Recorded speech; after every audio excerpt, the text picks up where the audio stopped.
Democratic Congressman of New York, Gregory Meeks. He's a ranking member of the House Foreign Affairs Committee. Congressman, thank you for your time this morning. Let's pick up that conversation.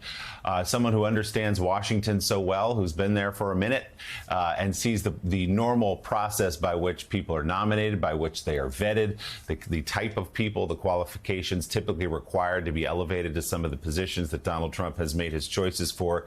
What do you make of this round of cabinet picks from Donald Trump so far? It is an absolute failure and danger to our national security and our interests. Look, just basically, I represent an airport, JFK Airport in New York. You can't get a job at the airport without a background check. And to try to get individuals in who will have our most important information, our national security interests, our national security data, and they don't go through a background check, is a danger to the United States of America.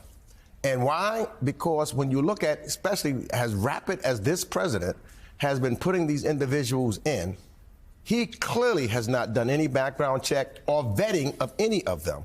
Why? Because, or even looking at a resume. All he does is to see if, in fact, they will be loyal to who? Not the United States of America, but to Donald J. Trump. And, you know, and I hear a lot of my Republican colleagues say, oh, he was there before, and so therefore he knows what he wants. Well, I agree with that. He knows he does not want anyone that is pledged to the United States of America because, like before, when he had General Mattis or General Kelly, and even, you know, you look at anybody that was around him previously that covered national defense issues and international issues, none of them supported him in this election. There's a reason for that. In fact, all of them said that he should not be near the White House again. And so he wants to appoint people now, and he's putting people in whose one thing and only thing that he cares about is pledge allegiance to Donald J. Trump and do what I tell you to do, not to the United States of America. So, Congressman, let's dive into some of these picks. You just raised concerns about some of the national security team the president-elect has nominated, of Tulsi Gabbard, for instance. Pete Hegseth have gotten real scrutiny from some of your colleagues.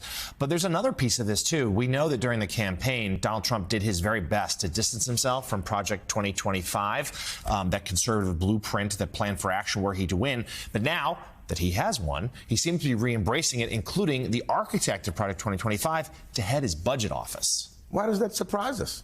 You know, we said all along that that's what he's going to do, and we're going to be having to deal with Project 2025 for 4 years because that's who he is. All of the individuals who put that project together were individuals that worked with Trump in the past, and now their plan is to implement it. So it doesn't surprise me at all. Look, Donald Trump won this election for one reason. It's the economy.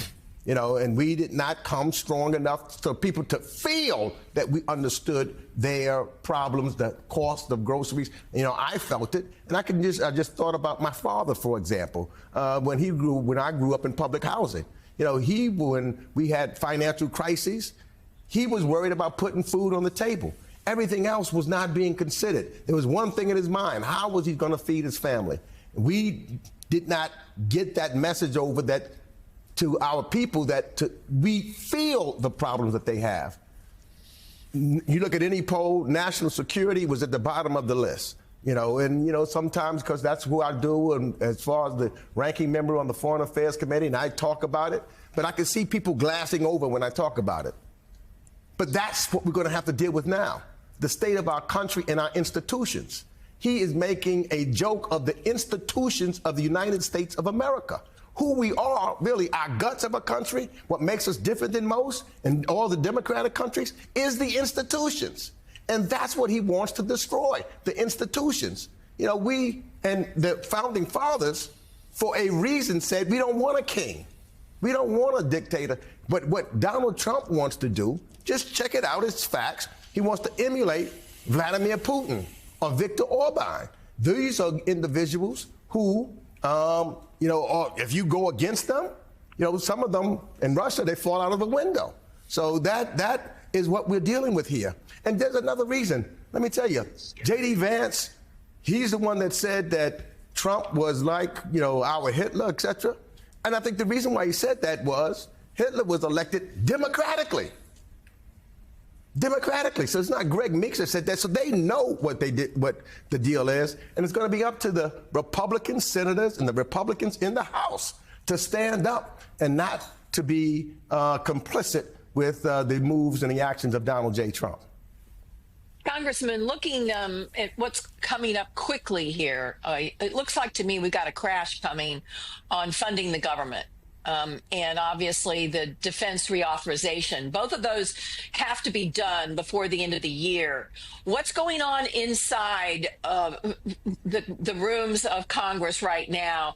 What's going to happen here? Is there going to be a short-term CR? And how do you envision this spending stuff going with, you got Russell Vought, who says we're going to eliminate all kinds of government. Like Elon Musk says we're going to cut 75% of the employees. And then you got Donald Trump pledging that we're going to not tax anything. How is this all going to play out at the first of the year when they have to reconcile the deficits with what Trump wants to do with what some of the conservative Republicans want to do? It's going to be, in a simple word, a disaster. We're headed for a disaster when you just look at all of those things. Right now, we can't get any top-line agreement. So, yes, we're probably going to be headed to a CR. They're trying to hold off, don't really want to negotiate, on the House side with Hakeem Jeffries and Rosa DeLauro, who's head of our Appropriations Committee, because they want to try to wait till after January 20th, where they can go on to their disastrous, look, they're putting in place when we start to talk about the average everyday person. It's a club of billionaires who look to reduce jobs so that they can make more money for themselves. And that's the direction of which this new administration that will come in is moving forward. It's the same thing because we saw it before. You starve the people so that there is a greater amount of money for the wealthy. You look at the wealth disparity in America, it continues to grow, and it will grow even faster under the plans of Donald J. Trump. People have forgotten because of and in a large part, when you talk about the economy, was directly related to the pandemic. But people have forgotten the chaos and the mess that was Donald J. Trump's first administration. And it's going to be that on steroids coming into 2025, 2026. Congressman Meeks, I want to go back to a point you were making a few minutes ago about the election. We're 3 weeks now removed from Election Day. There have been so many after-action reports, postmortems, analysis of what happened on Election Day. And you've been very outspoken about what you believe happened, because this was not just a story about white men supporting Donald Trump. It was across, as you know, even in your district in Queens, across race and gender. It was Black Americans, it was Asian Americans, it was Latino Americans who moved in the direction of Donald Trump. He got 30% of the vote in Queens. So he's in New York City, 37% of the vote in Queens. So what is your message to the party more broadly about the trends you're seeing, just even in your own district, that may tell us something about where the country moved on Election Day? Again, you got to look behind the numbers. Those numbers clearly indicated two things. People elected Donald Trump for two reasons. The economy, because when they went to the store, they wasn't looking at the stock market or anything of that nature. When they went to the store, the price for food was more than they could afford. And so you saw people, going with non-named milk and cheese and things of that nature. So that was a problem, and immigration, because in New York you had Governor Abbott of Texas, who continually sent migrants to New York unannounced without anything. So that's what they saw. But if you look underneath those numbers, you'll see, thanks to Hakeem Jeffries and Governor Hochul, that we won seats in New York. We didn't lose seats in New York. We won 3 seats. We turned 3 congressional seats in New York. We won every Democratic seat, even below hand. So it wasn't a complete washout. In fact, when we go back to Washington, D.C., there will be more Democrats in the 219th Congress than there were in the 119th Congress than there was in the 118th Congress. So, yes, we've got to make sure that we are taking care of our people so that they can understand that we are concerned and focused on their everyday life and their well-being. But I think that you could also see New York and California, where we had lost seats previously. We won those seats back. We're going to have it's going to be a 1 or 2 vote difference in the House of Representatives when we get back. It changes things. So we've got to talk to the people where they are. And we need to do more of that starting now, not waiting to an election. That's important that we are going to talk to the people where they are and let them know that we feel them. As I said before, I think of my dad when he went to the polls, finally after he had the right to vote.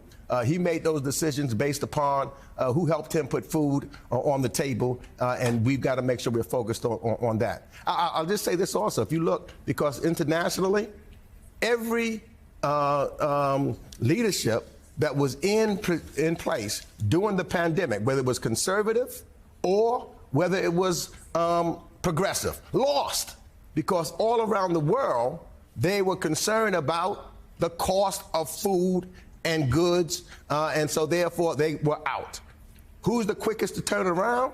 This doesn't make a difference to people, and particularly in the campaign, but whose economy rebounded the quickest and the fastest? The United States of America, because this is still the greatest country this planet has ever seen, and we don't need to go back to old politics and old situations. You know, what concerns me, look, we're here now for the first time. It used to be we Democrats and Republicans came together. And I just was reading a quote of Richard Nixon, for example, that's now coming true. He says, if you're the president of the United States, and you it's not a crime, no matter what you do, long as you're the president of the United States.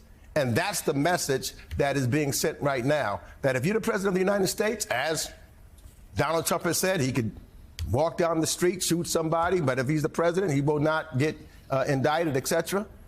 That's where we are now. So the focus will be, what will my Republican colleagues do? What will the senators do, Republican senators? What will the Republican members of the House do? Will they be complicit with the acts of Donald Trump, or will they hold him accountable for those things that he's doing and tries to destroy the institutions of the United States of America? Not much track record of them holding him accountable. We'll see if they cross him on some of these choices he's made for cabinet picks. Ranking member of the House Foreign Affairs Committee, Democratic Congressman Gregory Meeks of New York. Great conversation this morning.